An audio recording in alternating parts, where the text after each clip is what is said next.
We are here to introduce our amazing first grade teacher, Mrs. Patterson. We think Mrs. Patterson is amazing because she believes in us, she challenges us, she makes learning fun, and she always makes us feel safe. We are so proud that she is Francis Howell Teacher of the Year. Here she is, Mrs. Patterson. That was a nice surprise, so I stuck tissues in my folder, so wow, I didn't expect that. Good morning, I get to be the last speaker. Lucky you. I tried very hard to get out of this, but they very nicely placed me in the center of the row up here, so I had no escape tactic. I tried to offer my coworkers pay and sick days, and you can see they listened because they're front and center here. And I even tried to offer Kyle a bonus to blow it so I didn't have to go after someone spectacular. But as he mentioned, he's not old and wise, so he's turned down that bonus. So, when it came time to think about what I wanted to say up here, I had the hardest time trying to figure it out. I thought, should I share my personal experiences as a teacher over the last 17 years, or share the experiences as a parent, or share perhaps what it's like to work for such an amazing school district? And after days of pondering, I decided to go with my available resources. I was on summer break, so my available resources were my own children, who are 14, 10, and 4. I call that research space. My 4-year-old immediately grabbed my phone and said, "Just ask the Google." My 10-year-old suggested that I do something epic, something entertaining, something that would go viral. And my 14-year-old responded with, "How in the world am I supposed to know?" as she rolled her eyes and stomped into the other room. A few seconds later, I get a text from her that says, yes, she is in the next room. Her text says, "Can't you just be you? Can't be that hard." And I responded with a thumbs up emoji because that's the language she speaks, and anything else would have caused an argument. So step one of using my summer resources was I used my 4-year-old's advice, and I asked the Google for epic speeches. Since I cannot sing, you don't want to hear me rap, and I have horrendous dance moves, my search for being entertaining, as my 10-year-old suggested, turned up zilch. So I'm left with only the advice of my 14-year-old, who told me to just be me. That means that you all are in for quite a treat this morning. This is the first time I've done my hair and makeup all summer, so.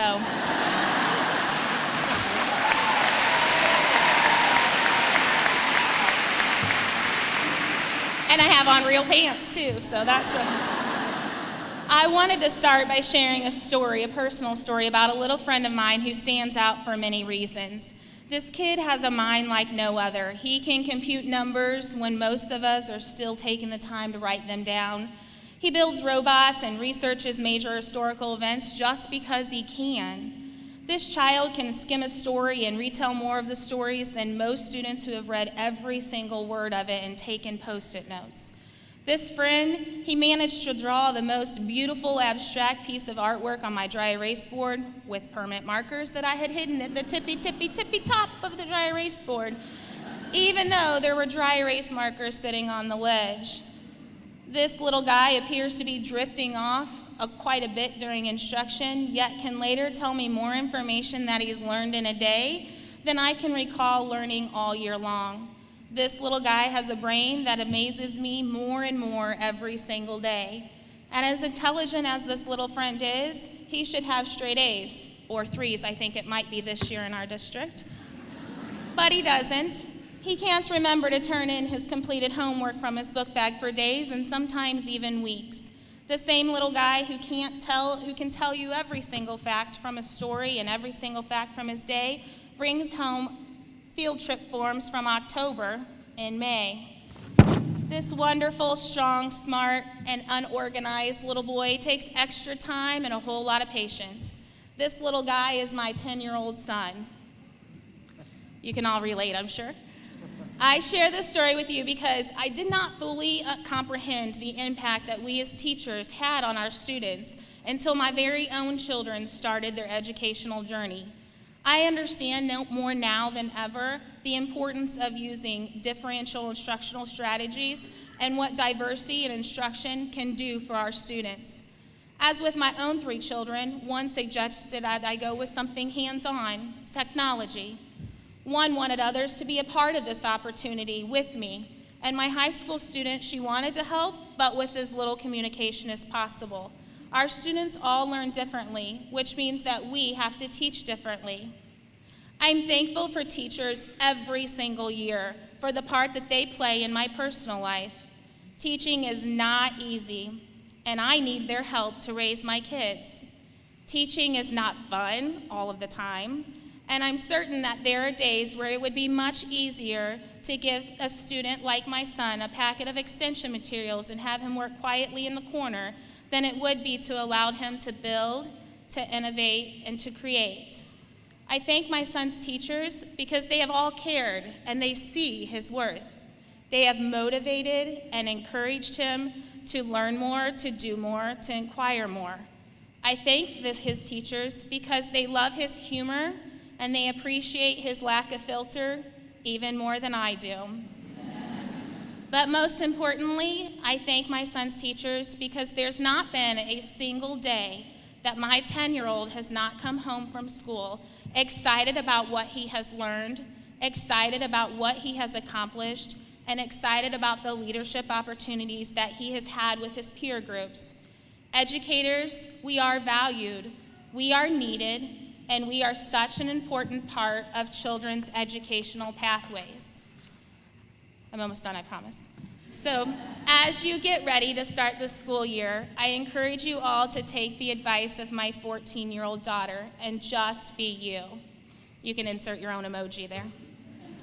For preschool employees, be the one that hugs me when I drop off my child on the first day of school, or 6 months later because he's still sad.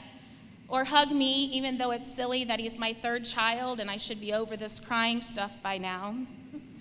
Be the one who teaches him or her to be kind with his friends and to share even though it's tough. Be the one who lets the children explore and make connections, and be the one who helps them develop a love for learning, a love for school, and most importantly, a love for their teachers. For my elementary friends, be the one that helps the child love literature and love to gain and use new information. Be the one who teaches them acceptance and love towards one another, to be leaders and to be compassionate. Just be the one who reteaches a lesson because you know it's what's best for kids, even if it throws off your curriculum pacing a bit. For middle school teachers, man, you have got to be the most patient people. My daughter has just left middle school and we barely made it. For you middle school teachers, though, I encourage you to be the one that takes the time to get to know all of the students. Be the one who understands their sass and can break through their attitudes. Just be a middle school teacher who can be creative and encouraging and mindful of different teaching methods and mindful of the ones who may feel excluded. Be the one who helps the child discover themselves and their self-worth, and be the one that they trust and confide in. Be creative, innovative, and bring learning to life.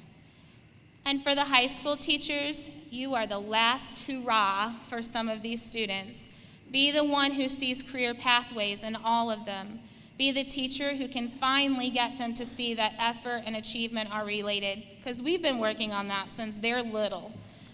Be a role model, a leader, and a person that they think about after graduation.